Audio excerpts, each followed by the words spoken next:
This is Kevon Looney. Welcome back to Steiny and Guru on 95.7 The Game. Take it away, Steiny. That guy can't get on the court anymore.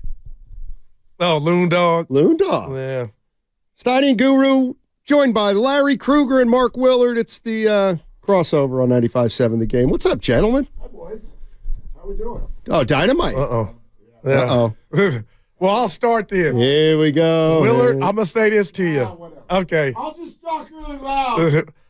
Yeah, someone will. There's Hi, people of the world. How we doing? I'm doing fine. Good. Willard, Good. tell me when there's an X date on a tweet you sent that I could bring up because I wanted to bring it up Friday. I forgot.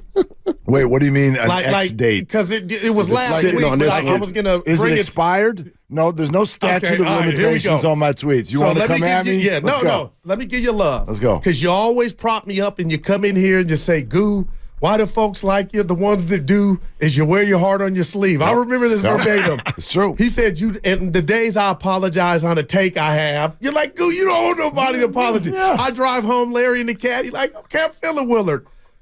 Last night, randomly, I'm going through Twitter and I see this tweet from our station. The reason the Warriors are 4-1 this year and singing Kumbaya in the locker room after games isn't because Jordan Poole got punched.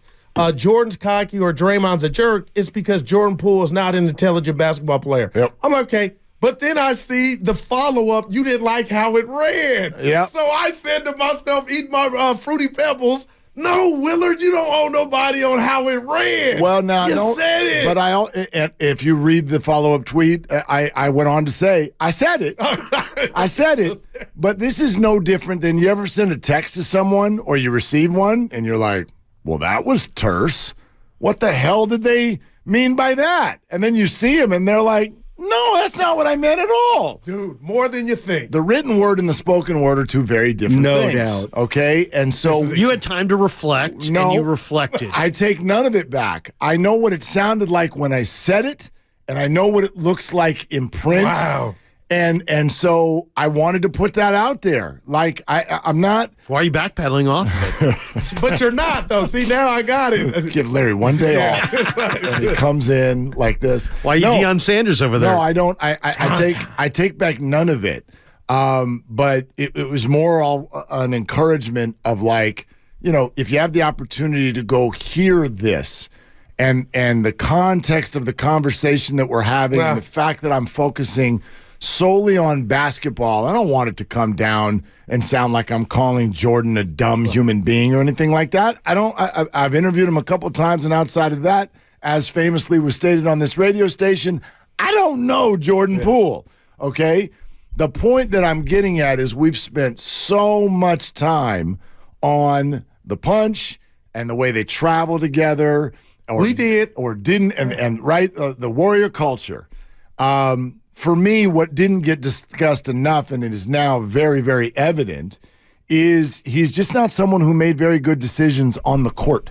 Forget all the other stuff. Forget, and maybe you can't. And I'm not saying those things didn't matter, but the Warriors look like so much smarter and more effective of a basketball team now. I was in denial. And the It's second unit apparent. is being run by someone who apparently can't shoot anymore. And he's still a plus 58 on the season. Correct. So when we watched Jordan last year and go, oh, but he can score the rock. Yeah. Who That was cares? me. That was Well, me. Who cares? Nobody stays the same. You get better, you get worse. That's life. That's the way it is. And Jordan Poole got worse. He was better a couple years ago. When they won the title, he was a better player than he was for the Warriors last year. He regressed. He was a broken player. He was obsessed with being Steph Curry light instead of doing what he does well, which is put it on the deck, go to the hole, go to the line, make 94%. He didn't want to do that anymore. He doesn't want the contact. He didn't get the calls. And so he was hoisting deep threes. Steph was giving him stank eye in the playoffs. Wow, man. His game was broken. Now it's broken with the Wizards.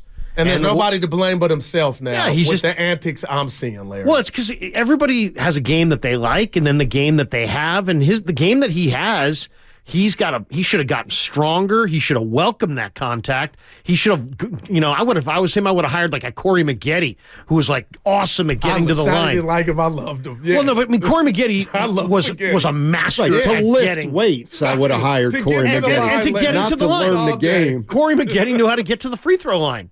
And Jordan in the half court should have hired somebody like that, figured it out. Instead, he looked at Steph and said, "Hey, man, I want to be like that." But you don't have that game. And tricks ain't working anymore.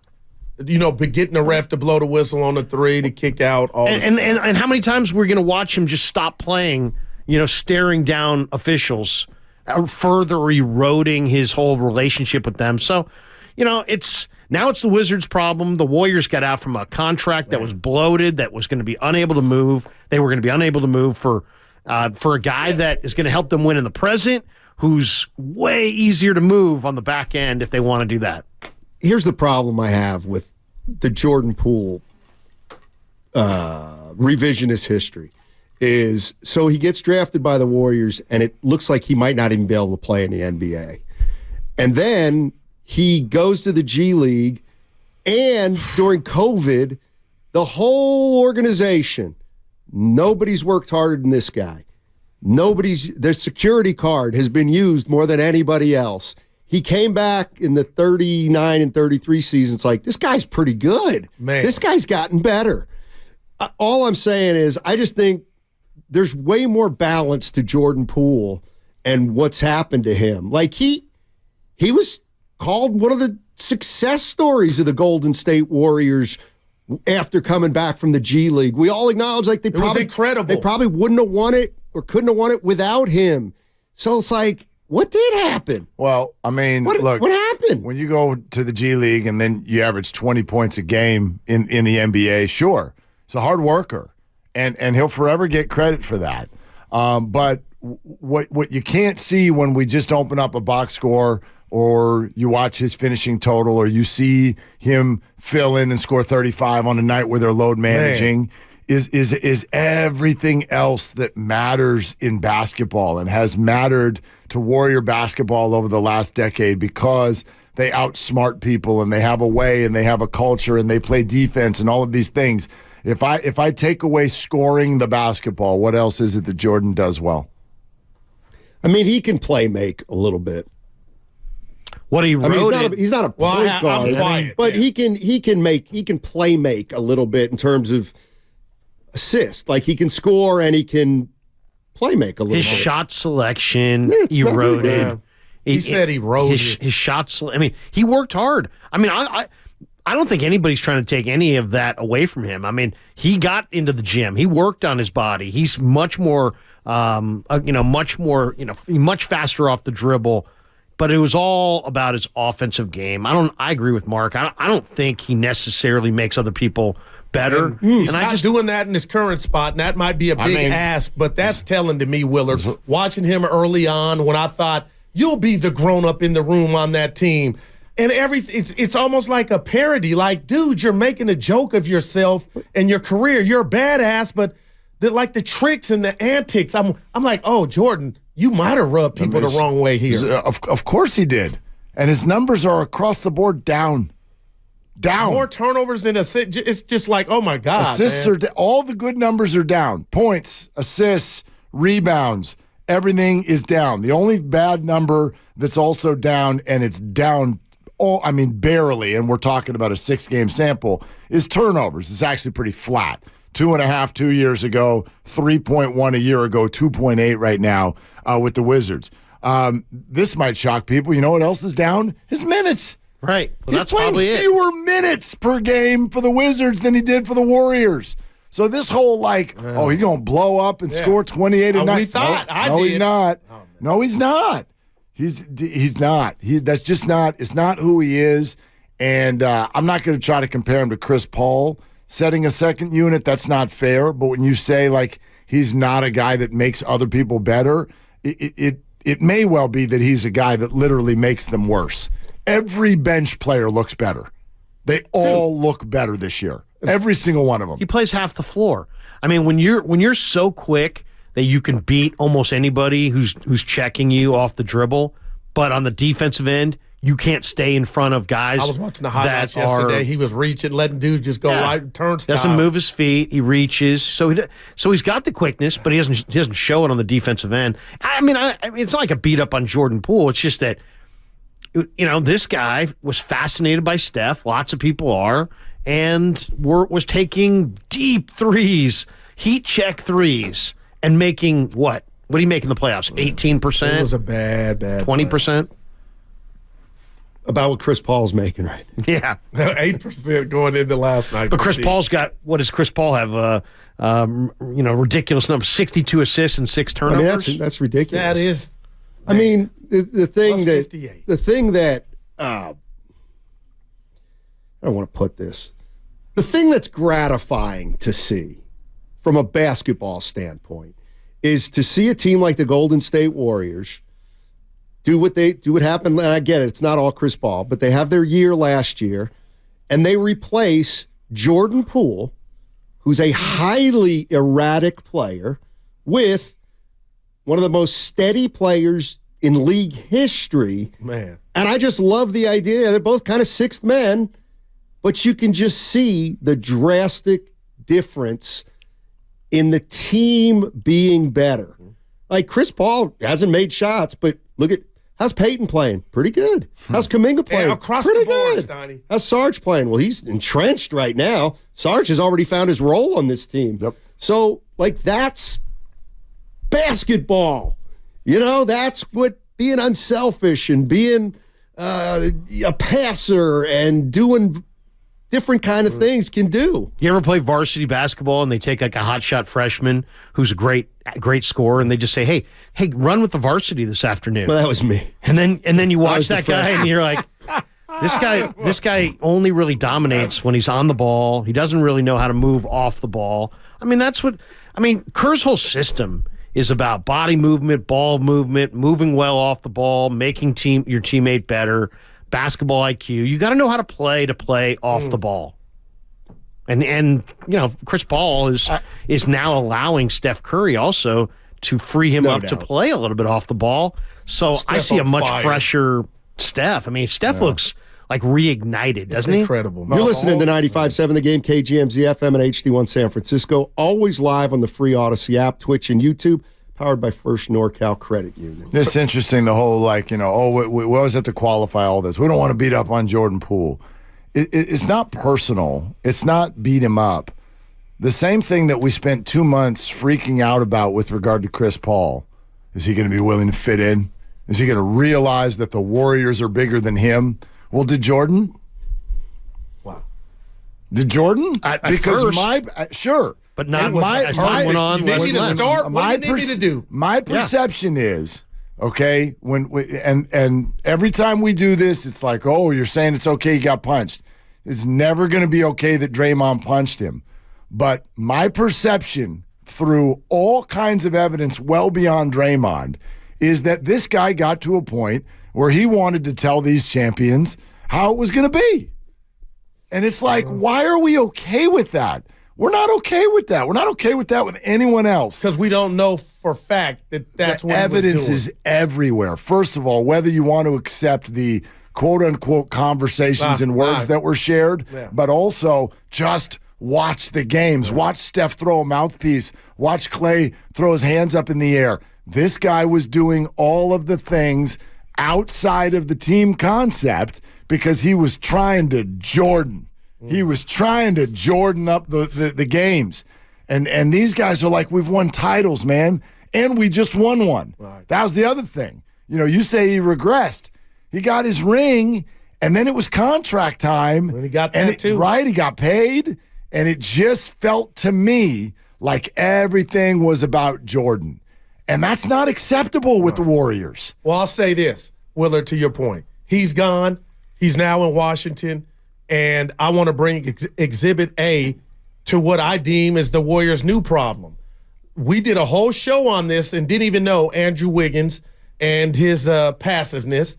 We talked to you yesterday, the morning show, we're talking about it. But, Larry, I'm telling any Warrior fan that will listen, if this is the Andrew Wiggins the Warriors are going to get, they're not getting to the promised land. And the question is, I'm not trying to be Dick Tracy or Inspector Gadget.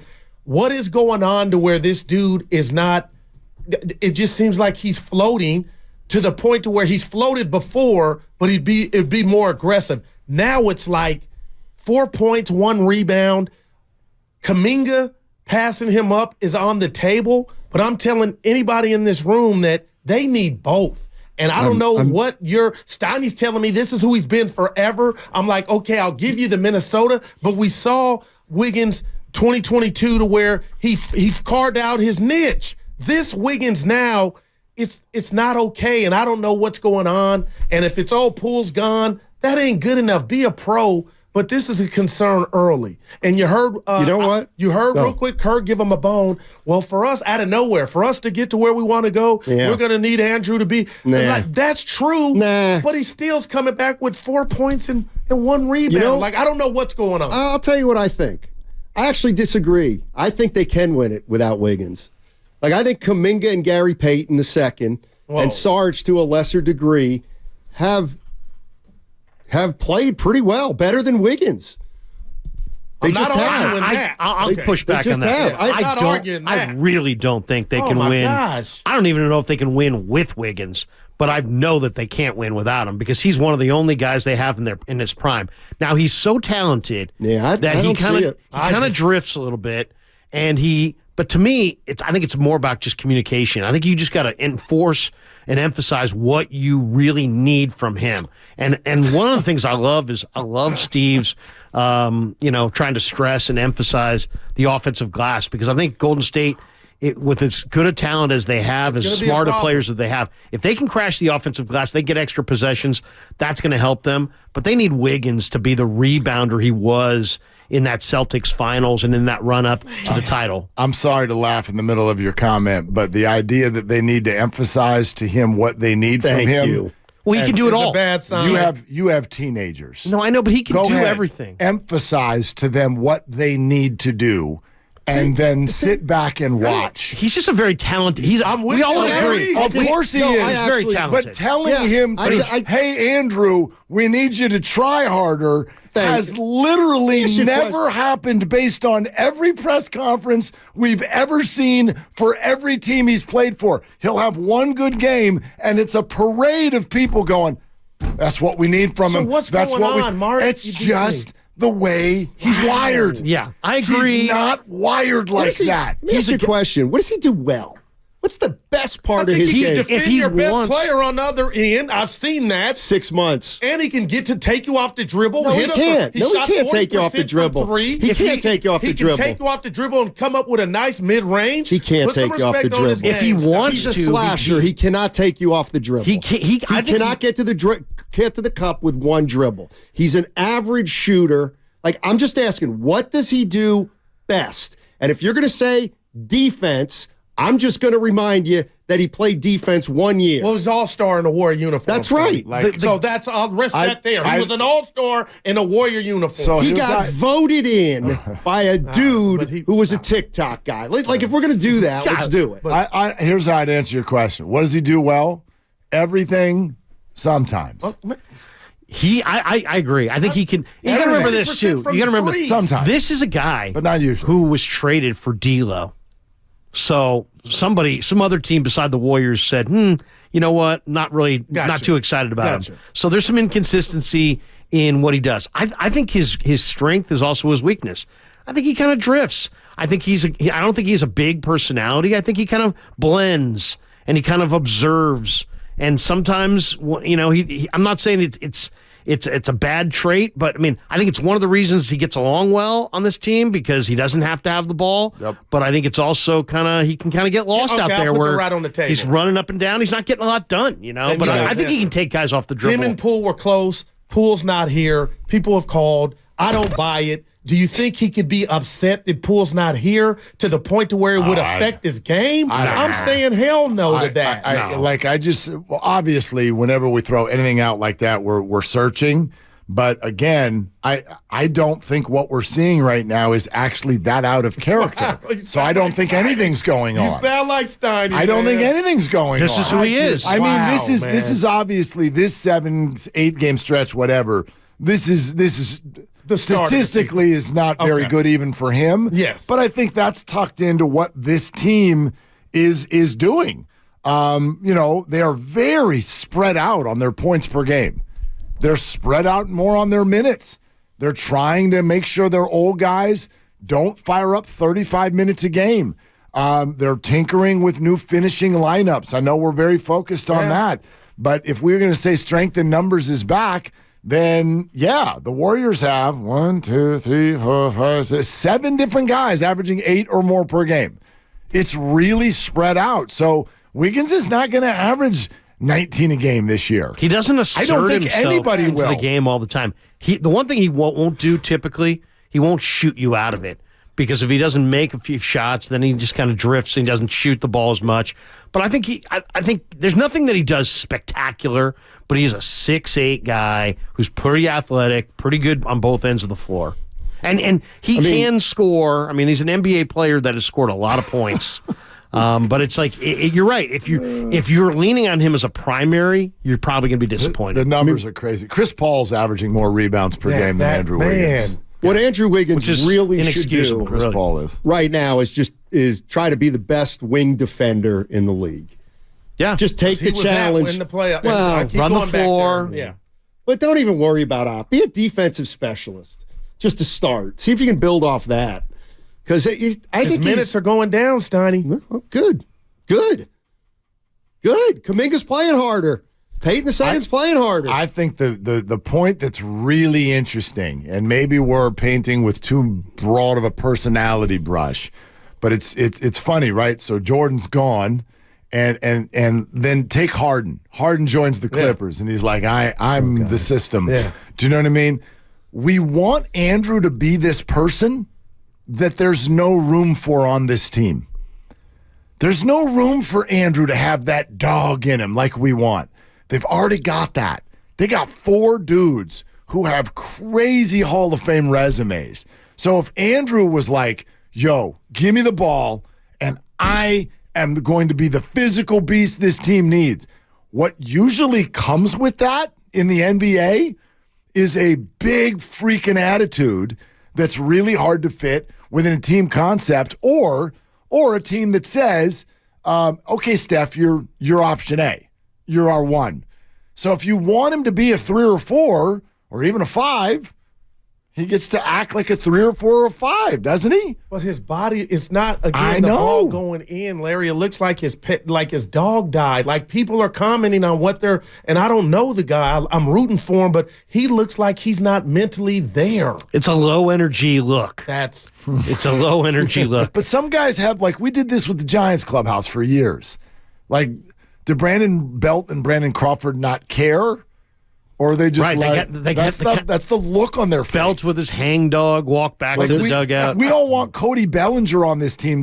He looks totally high at all times. It doesn't mean necessarily that you can't produce, you know? I wouldn't mind Cody Bellinger. The Warriors GM was a player like that Mike Dunleavy, that drove the fan base nuts because the perception was he didn't care or he wasn't playing hard. And there's a lot of similarities. Show a lot of emotion. There's a lot of similarities. I mean, Wiggins a better defender, but they're both multi-skilled, can do a lot of things, highly regarded as youth players. Both these guys. I mean, they were talking. I mean, Wiggins went 1, right? Yeah. 1. Yeah. I mean, Wiggins was one of those players. If you remember, he was one of those players that we heard a lot about before he even was, before we were talking draft, before we were talking Kansas. Everybody but LeBron. Like, he was a name. He was a name when he was in high school. Yeah. So I'm rooting for him, but you guys sound like you and Steiny telling me keep waiting. Well, I think we got to manage our expectations. I think how about emphasize rebounding? Because rebounding and defense. Rebounding and defense, run the floor. All right, we'll tell him. Yeah. And I bet he'll do it. All right, gents. Send him an email.